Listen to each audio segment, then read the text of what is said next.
Hello student, Mrs Carolina दास एक बार फिर 9th class के लिए काव्य पाठ लेके आई हूँ। इसमें हम लोगों ने शुरू किया था वाक, और पहला वाक हमने कर लिया था। आज मैं दूसरा वाक आपके सामने प्रस्तुत कर रही हूँ। वो इस प्रकार से है, खा खा कर कुछ पाएगा नहीं, ना खाकर बनेगा अहंकारी। सम खा तभी होगा संभावी, खुलेगी सांकल बंद द्वार की। यहाँ पर कवित्री ललित परमेश्वर को पाने के मध्यम रास्ते को बता रही हैं। वो बता रही हैं कि पूर्ण रूप से संसार का परित्याग करके भी हम परमेश्वर को नहीं पा सकते, क्योंकि ऐसे सब कुछ त्याग देंगे तो हम अहंकारी हो जाएंगे, और यदि हम भोग विलासिता में ही पड़े रहेंगे तो भी हम ईश्वर को प्राप्त नहीं कर सकते। कवित्री कह रही हैं, इसमें कुछ शब्दार्थ मैं आपको बता देती हूँ। अहंकारी यानी अभिमानी, घमंडी। सम इंद्रियों का शमन यानी इंद्रियों को का नियंत्रण, उन्हें अपने नियंत्रण में लेना। समभावी समानता की भावना, एक समान भावना, और सांकल जंजीर। कवित्री यहाँ इस प्रकार से बता रही हैं, कवित्री मनुष्य को मध्यम मार्ग अपनाने की सीख देती हुई कहती हैं। मध्यम मार्ग, बीच का मार्ग अपनाने की सीख देती हुई कहती हैं कि हे मनुष्य,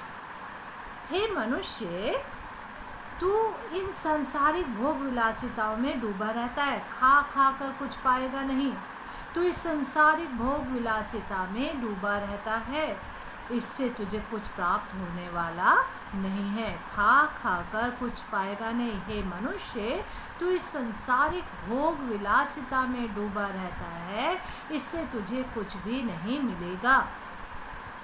तू इस भोग के खिलाफ त्याग, तपस्या का जीवन अपनाएगा तो मन में अहंकार ही बढ़ेगा, और यदि तू इस भोग विलास को पूर्ण रूप से त्याग देगा, ना खाकर बनेगा अहंकारी।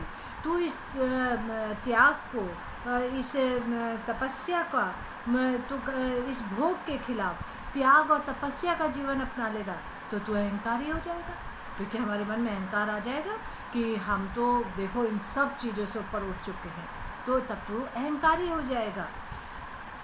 समखा तभी होगा संभावी। सम मैंने क्या बताया? इंद्रियों का शमन। अपने इंद्रियों को नियंत्रण में लो, इन्हें अनियंत्रित मत होने दो, एक नियंत्रण में रखो। तू इनके बीच के मध्यम मार्ग को अपना। भोग, त्याग, सुख दुख के मार्ग, मध्य का मार्ग अपनाने में ही प्रभु प्राप्ति का बंद द्वार खुलेगा। तू क्या करना है? हमें इस भोग, त्याग, सुख दुख के बीच के मार्ग को अपनाना है, तभी हमारे और प्रभु के बीच में जो एक जंजीर पड़ी है, बंद हो रखा है सांकल से, वो खुल जाएगी। एक बार मैं फिर से आपको इसका भावार्थ पढ़ के बता देती हूँ। कवित्री मनुष्य को मध्य मार्ग अपनाने की सीख देती हुई कहती है कि हे मनुष्य, तू इन सांसारिक भोग विलासिताओं में डूबा रहता है, इससे तुझे कुछ प्राप्त होने वाला नहीं है। तू इस भोग के खिलाफ त्याग, तपस्या का जीवन अपनाएगा तो मन का अहंकार ही बढ़ेगा। तू इनके बीच के मध्य मार्ग को अपना। भोग, त्याग, सुख दुख के मध्य का मार्ग अपनाने से ही प्रभु प्राप्ति का बंद द्वार खुलेगा और प्रभु से मिलन होगा। मैं कुछ प्रश्न कर रही हूँ जिसके उत्तर आप देने का प्रयास करेंगे।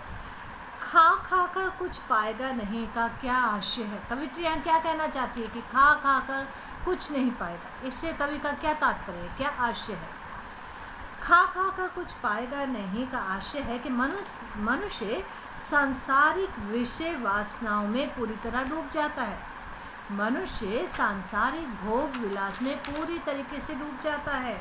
वह जितना ही उनका उपयोग करता है उतना ही मोहमाया में फंसता है, और उसे प्रभु भक्ति के नाम पर कुछ भी नहीं मिल पाता। खा खा कर कुछ पाएगा नहीं का अर्थ क्या हुआ कि मनुष्य संसारिक भोग विलासिता में जितना अधिक डूबता है, उसमें वो दिन प्रतिदिन अपने को लिप्त करता जाता है, इससे उसे प्रभु प्राप्ति का कोई भी मार्ग प्राप्त नहीं होगा। दूसरा प्रश्न है, बंद द्वार की सांकल खुलने का प्रयोग किस संदर्भ में किया गया है? यह सांकल मनुष्य कैसे खोल सकता है? बंद द्वार की सांकल। बंद द्वार की सांकल खुलने का तात्पर्य है, मनुष्य जब सांसारिक भोगों और त्याग के बीच मध्य मार्ग अपनाएगा तो उसकी चेतना का विकास होगा, उसको और अधिक बुद्धि मिलेगी, चेतना का विकास होगा, उसके ज्ञान चक्षु खुलेंगे और वह मोह माया में फंसकर भक्ति से विरक्त नहीं रह सकेगा। बंद द्वार की सांकल खुलने का है, मनुष्य को और अधिक क्या मिलेगा? उसकी चेतना का विकास होगा, उसके ज्ञान चक्षु खुलेंगे और वो मोह माया में फंसकर भक्ति से विरक्त नहीं, वो संसारिक भोग विलासिता में फंसा नहीं रहेगा, वो परमेश्वर की भक्ति की तरफ भी बढ़ेगा जब उसकी बंद द्वार की सांकल यानी कि उसके अज्ञानता की सांकल खुल जाएगी कि संसार की भोग विलासिता में ही सब कुछ नहीं मिलता। फिर हमारा प्रश्न है, इस काव्यांश में कवित्री क्या संदेश देना चाह रही हैं? इस काव्यांश में कवित्री कहना चाह रही हैं कि मनुष्य को संसारिक भोगों में ना तो पूरी तरह डूब जाना चाहिए, ना ही उनका पूर्णतः त्याग करना चाहिए, बल्कि मध्य मार्ग को अपनाना चाहिए। उसने कहा, सम खा तभी होगा संभावी।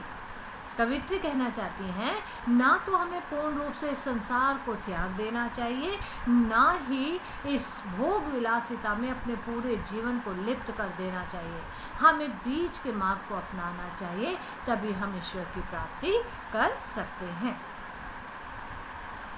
फिर ये बताइए, प्रथम पंक्ति में क्या खाने के संकेत है? खा खा कर कुछ पाएगा नहीं, क्या खाने की बात कर रही है कवित्री?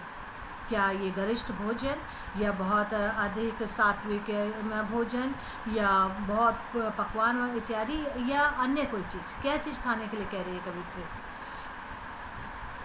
इसमें सांसारिक वस्तुओं के भोग करने के संकेत किया गया।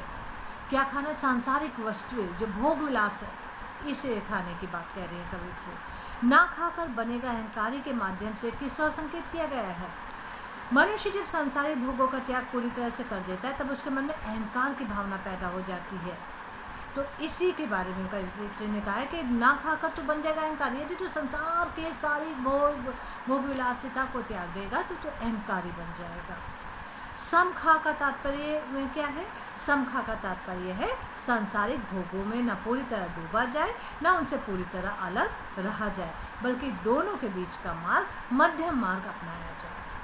बंद द्वार की सांकल में कौन सा अलंकार है? बंद द्वार की सांकल में रूपक अलंकार है। तो आज हमने कवित्री लल्लत द्वारा रचित वाक के द्वितीय वाक को पढ़ा, जिसमें मैंने आपको शब्दार्थ बताए, सरलार्थ किया, भावार्थ बताया और अर्थ ग्रहण की कोशिश करी है कि आप इसके अर्थ को समझ पाए।